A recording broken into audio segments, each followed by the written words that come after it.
Les éoliennes en Touraine, dernier département de la région à les refuser, les premières ont bien failli être implantées à Nouan-les-Fontaines, dont le maire actuel était alors conseiller municipal, sauf que... Pendant pratiquement toute la durée de l'enquête publique, il y a eu en gros 60 à 70 annotations sur le cahier d'enquête publique qui étaient, donc il y avait des défavorables, il y avait des favorables, mais bon, c'était quelque chose qui s'équilibrait à peu près correctement. Et le dernier jour de l'enquête publique, il y a quelques associations anti-éoliens qui sont arrivées avec à peu près 1200 pétitions signées. Donc c'était le même document qui avait été signé par 1200 personnes, mais qui avait été recruté dans 25 km autour.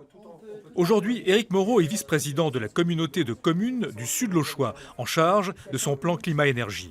Il espère que ce territoire accueillera enfin des éoliennes, et plus précisément à Brie-Dorée, où un projet est déjà bien avancé, même si l'opposition à l'éolien s'est manifestée là-bas autrement que par des pétitions. Au-delà de l'agression verbale, nous avons eu sur le mât de mesure qui a été installé donc, à la mi-juin, stupéfaction, un jour, une entreprise qui vient vérifier régulièrement le mât de mesure nous informe d'un sabotage de ce mât de mesure. Ce sabotage, le dévissage de boulons qui tiennent en sécurité un mât de 100 mètres de haut, aurait pu avoir des conséquences dramatiques.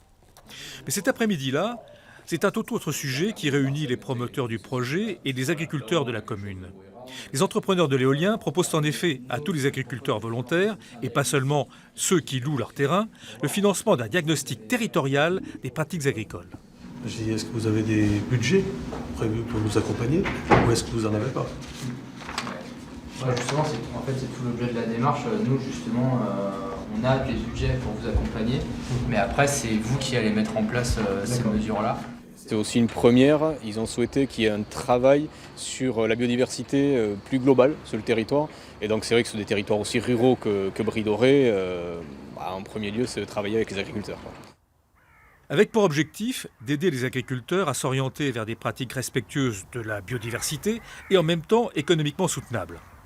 Thierry Frémont, 154 hectares pour l'élevage de vaches allaitantes, est intéressé par cette démarche, alors même qu'il sait déjà qu'il n'aura pas d'éoliennes sur ses terres et donc pas de retombées financières directes. Je pense que faire partie d'un groupe pour aller plus loin dans la démarche vers l'environnement est toujours intéressant.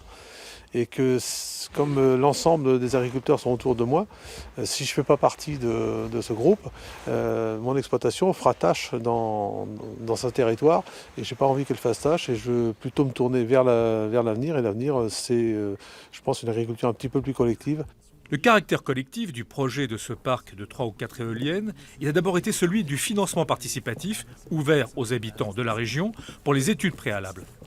La finalité pour nous de cette campagne de financement participatif, c'est pouvoir identifier un petit peu les gens qui seraient intéressés et moteurs pour finalement leur proposer d'investir justement dans le capital du futur parc éolien et finalement qu'ils soient propriétaires d'un bout des éoliennes et donc qui bénéficient tous les ans des résultats de l'exploitation du parc éolien aussi. Ces démarches suffiront-elles pour passer outre l'opposition de la plupart des grands élus du département face à l'éolien ? C'est désormais à Brie-Dorée que se tient la réponse. Allez, on va aller plus loin avec Pierre Boucheneau. Vous avez réalisé ce dossier. Ce parc éolien, Pierre, a-t-il une chance de voir le jour à Brie-Dorée ? Alors, en tous les cas, Benoît, ça bouge. On le voit dans le Sud-Lochois. Des élus dans les communes s'expriment désormais ouvertement en faveur de l'éolien. Et donc, ce projet de Brie-Dorée arrive à un moment où le blocage des grands élus de Touraine, c'était notamment le cas d'Hervé Novelli sur ce plateau, ici même, donc il y a quelques semaines, ce blocage donc ne fonctionne plus totalement. Quel est le poids aujourd'hui de l'éolien en région Centre-Val de Loire ? L'éolien, c'est 1000 MW de puissance installée dans la région Centre-Val de Loire, donc autant qu'un réacteur nucléaire. Et par exemple, les parcs éoliens qui sont implantés autour de Vatan dans l'Indre fournissent eux seuls l'électricité nécessaire à une ville de 46 000 habitants, la ville de Châteauroux par exemple. Alors si on élargit à l'Europe, il faut savoir que les énergies renouvelables dans leur ensemble dépassent désormais le charbon en Allemagne, 40% de l'électricité produite, et cela principalement avec de l'éolien.